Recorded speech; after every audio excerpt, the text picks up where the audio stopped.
ఆంధ్రప్రదేశ్లో విద్యార్థుల తల్లిదండ్రులు ఎంతో కాలంగా ఎదురుచూస్తున్న తల్లికి వందనం కార్యక్రమానికి సంబంధించి నిధుల విడుదలకి సంబంధించిన అప్డేట్స్ని ప్రభుత్వం అనౌన్స్ చేసింది.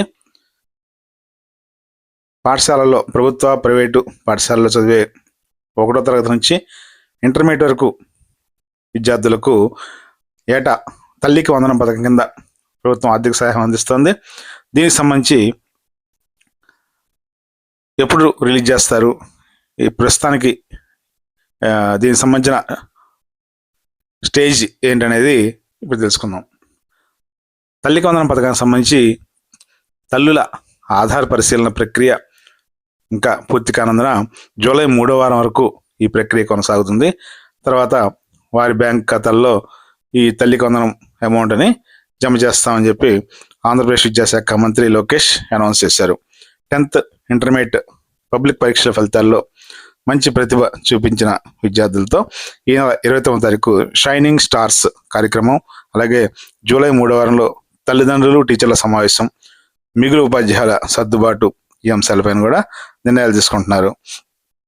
ప్రభుత్వ పాఠశాలలో విద్యార్థుల ప్రవేశాలు పెంచేందుకు ప్రత్యేక చర్యలు తీసుకోవాలని కూడా విద్యాశాఖ నిర్ణయించింది.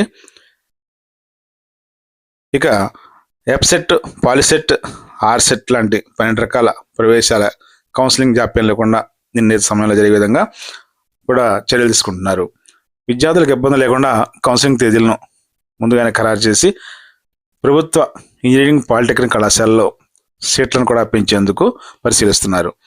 జాతీయ అంతర్జాతీయ విద్యా సంస్థలు, థాపర్ ఇన్స్టిట్యూట్, జేఎం కుక్ ఇటువంటి ఇన్స్టిట్యూట్స్లో కూడా, అలాగే మెల్బోర్న్ మేధావి స్కిల్ యూనివర్సిటీలు, జేఎస్ అకాడమీ, ఇంకా ఉన్నత విద్యా సంస్థలని రాష్ట్రంలో ఏర్పాటు చేసేందుకు కూడా ప్రభుత్వం వారిని ఆహ్వానం పలికనే. అలాగే పాలిటెక్నిక్ కళాశాలలో మెకానికల్, సివిల్ విభాగాల సీట్లకు డిమాండ్ ఉన్నందున వాటిని ఇంకా పెంచే అవకాశాన్ని కూడా పరిశీలిస్తున్నారు. ఇంజనీరింగ్ కౌన్సిలింగ్కు త్వరలోనే నోటిఫికేషన్ రిలీజ్ అవుతుందని కూడా చెప్తున్నారు. అట్లాగే ఈ సెట్లు రాసిన కామన్ ఎంట్రన్స్ టెస్ట్ రాసిన విద్యార్థులందరికీ కూడా త్వరలోనే ఈ డేట్స్ అనౌన్స్ చేసి త్వరితగతిన, అంటే ఒక 1.5 month 2 months బిలో మొత్తం అడ్మిషన్స్ ప్రాసెస్ని పూర్తి చేస్తారు.